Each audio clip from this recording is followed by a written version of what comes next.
What is up, guys? In today's video we have an inside the mind style video where I'm going to walk you through my thoughts and decisions as I play in Fortnite Zero Build. As always, if you guys do enjoy this video, find it helpful, informative, or interesting, remember to give it a like, subscribe if you'd like to see more, comment down below what you would rate this season out of 10, and if you guys would like to use my code in the shop when getting anything, it is EvolvedJake, just like my channel name is, and is underneath the webcam at all times. So we're going to be landing Sus Studios for this game. I don't know if I've landed here yet for one of these videos this season. This is a POI I don't really like that much, but I also don't mind it that much. It's just really small and you can loot it pretty quick. And it's also in the center of the map. Not really the most loot here, which can be somewhat problematic, but it's more just like, I feel like you get a quick start to the game and then, you know, you're going to get eliminations and get more loot off the people you kill that way.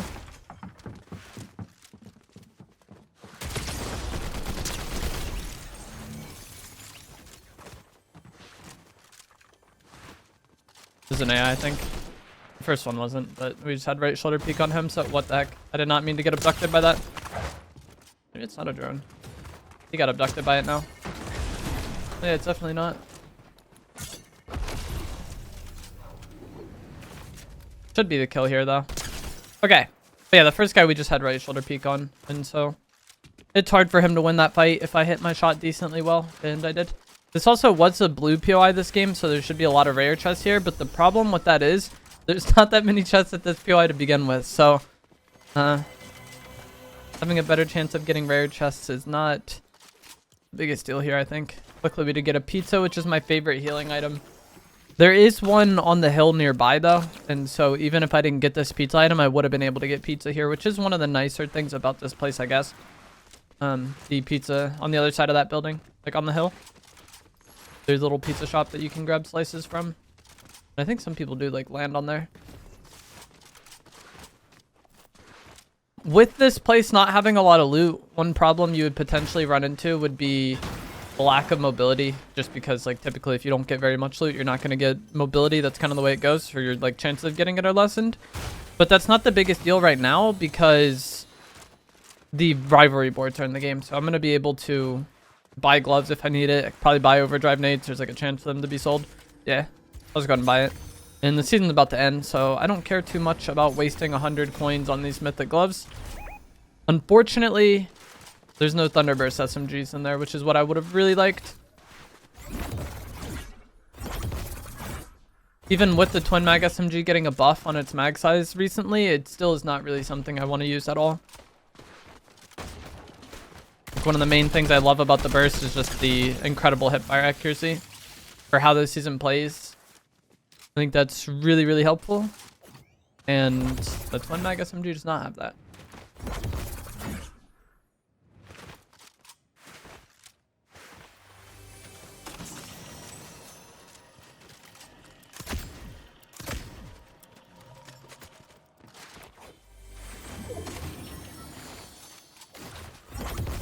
Still nothing. Pots over there. I don't know where this bounty is, I might go check the vending machines here and see if we can find anything I need. This guy's a bush on, so I want to break it with my spray weapon if possible, because the bush blocks the first shot's worth of damage. And so if I waste like a pump shot on that, not as good. Obviously I would pump it if needed. But since I had the opportunity to swap, like I wasn't under any pressure from him or anything, I would like to remove that with the spray weapon and then swap to the pump once it's removed to actually deal damage with the hard-hitting weapon.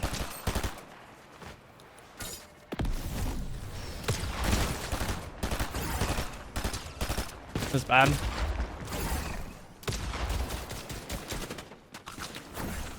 I was expecting my pump to just do more damage there. The shot that like hit him for 30 when I shockwaved onto him. Then I just missed all my burst shots as well.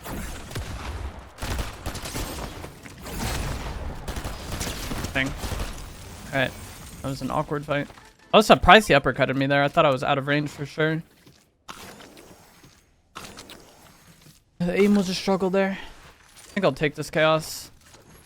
Usually between them, it's just what I'm feeling in the moment or rarity. And this is like a lower rarity than the pump I had, but yeah, I was not feeling the pump there.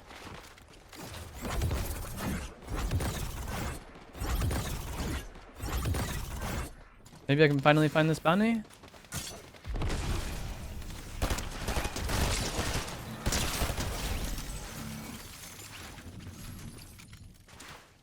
I think that Omni-Man I was fighting, had I shockwaved at him rather than overdrive nading, it probably would have been a cleaner fight. I feel like the boosted speed of the overdrive nade sometimes like messes up my aim even still. Ouch. Could have redeployed there, but I wasn't thinking about it. It's whatever, it's 10 damage. Get some more overdrives that I'd left behind earlier. And a new bounty. This is an AI.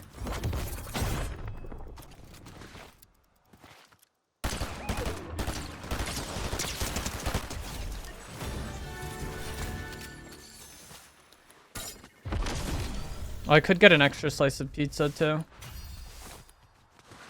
But I'm sad. I feel like I'm wasting so much time. Oh, it's already taken.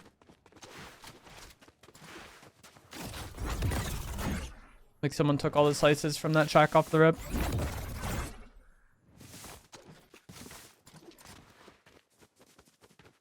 Try to grab another bounty here. And I guess I'll upgrade my shotgun.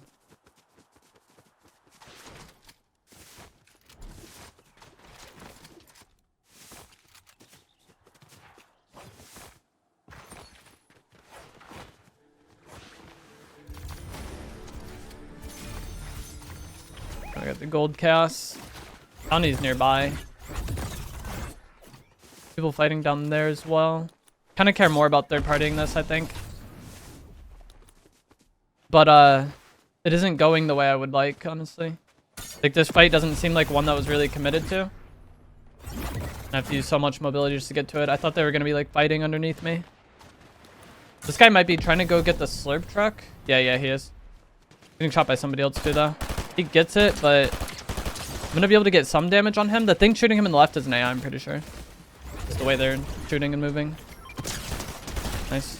That could have been a lot easier. My SMG was not loaded, and I didn't realize until I was actually hitting him. But that guy, unfortunately, like his biggest mistake was just not realizing he was getting shot by an AI. If he just ignores that AI and turns and bites me,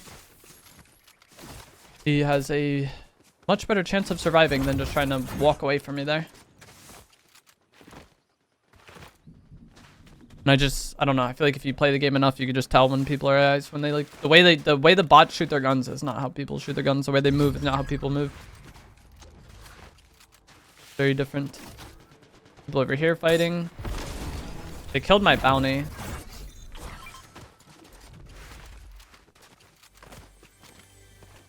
I don't see them. There they are. They may have just gotten visual audio for me.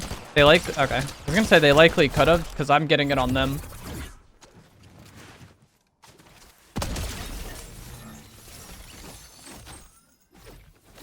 Like the purple gloves over the mythic. The only difference the mythic has is the extra like capacity to start with like 40 charges instead of 20. So at that point, my mythic gloves having 15 and these purple ones having 20, the purple ones are actually better. Not really a benefit. Other than the total amount of charges you get to start. Get another bounty just to know where people are. Somebody nearby. We should be able to find them off the live ping. And it's an AI. Let's know off the name.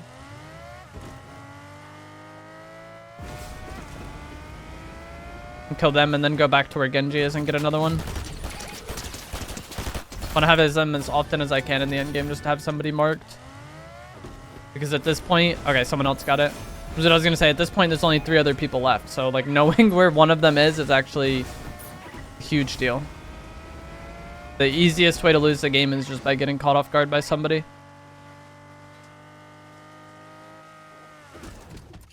He was over here. And it seemed like he was coming towards me off the live ping. That's probably him that rifted. Shoot to bait. Sometimes I fall for it, sometimes I don't. It doesn't seem like he really fell for it, but he did come closer to me. Good damage. He's gonna be so far away though. A lot of people, when you shoot at them, they would like detach from their glider or like start to free fall. They don't want to be in the air anymore. But this guy really wanted to be in the air, it seems. And I don't even remember how much damage I did to him. 50 of it's going to be gone because his overshield surely came back by now. And I don't know where he went. I thought I saw him come into this POI, but the indicator on the bounty seems to suggest otherwise. Player over here, they just got the crown off their elimination. I want this fight to happen right now because he just used a lot of his tracer dashes to get here. And the tracer dashes are like a difficult item to deal with. And so if I catch an opportunity to, you know, fight somebody while their tracer dashes are on cooldown, that's like a much better fight rather than him getting away and resetting. And that is something I kind of think about when it comes to fighting people that are using it. Like, if I know they just use their dashes, I want that fight to happen. But also, one of the things you can kind of do if they have it, if they have their dashes active, is to try to like get them to chase you. And then the bounty is like an easy cleanup after that. But yeah, I was searching for the bounty over there. Couldn't really find him. The other two people fight over here. And at this point, it's a 1v1v1. So like, if I come over here and third party this fight, clean that up. We have only the bounty left. And I have like a somewhat marker on the bounty like I talked about. We don't have the live ping anymore, but we still have, you know, that circle somewhat indicating where he is. Which makes it somewhat easy to know where he's coming from and not get caught off guard by him. But yeah, the tracer pistols I think are genuinely the hardest weapon in loot pool to play against right now. And so anytime I'm fighting somebody using those, if I see them use the dashes or we're having a fight where I already made them use the dashes, that's like a much better opportunity to force that fight and get the kill than letting them get away and recharge their dashes, right? It's the same thing with the gloves. If I know somebody just overused their glove uses, I want to fight them on that timer. The gloves, though, do come back even if they don't have it equipped. Whereas the tracer pistols, the dashes only come back if the person has it equipped. And a lot of times if you're forcing them to fight you, they're not going to have their pistols out. And so they're not going to be getting them back. And then like I was trying to say before my bounty attacked me, another way to try to deal with the dashes is to like get them to chase you using the dashes and then turn and fight them when the dashes are on cooldown. It didn't happen there because I was the aggressor, but that is something that's also really helpful. If you're getting chased by somebody using the tracer pistols, I want to like turn and fight them after they've wasted their dashes. But that is going to be it for this video. As always, if you guys did find this to be helpful, informative, or interesting, remember to give it a like, subscribe if you would like to see more. And I will see you guys in the next one. Thanks for watching.